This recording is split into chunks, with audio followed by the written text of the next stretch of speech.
ভিতরে গরুর মাংস ময় মশলা দিয়া, আর আলাদা হলো বুট সিদ্ধ করছি, এটা ভিতরে দেবো।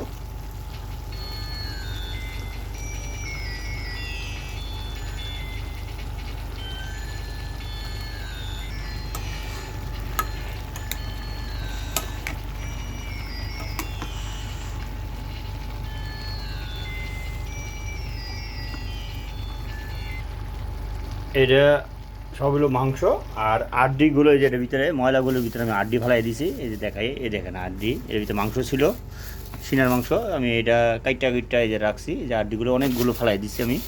এখানে তেল ছিল, এই যে তেল, দেন এরও আড্ডি সিনার, কিন্তু আমি কাটতে পারি না, চাকু নাই, দেন পুরো সিনার, এটাও ফেলাই দিছি, অনেকগুলো ফেলাই দিছি আমি এটার ভিতরে। এইগুলো হলো সব তেল, আর এগুলো সিনার ওই আড্ডিগুলো দেন কটকটা আড্ডি।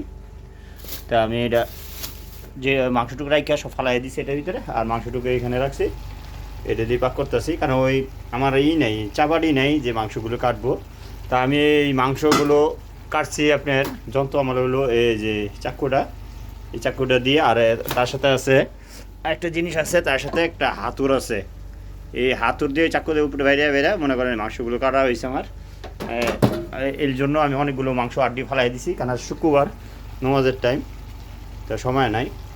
তা সকলকে শুক্রবারের দাওয়াত রইল, ইনশাল্লাহ আইসেন। আমি এটা কিছু বোনা করবো, কিছু ওটা রাইখা দিব, তারপরে আর কিছু মাংস দিয়ে আমরা বুটের ডাল আছে, বুটের ডাল দিয়ে আনবো।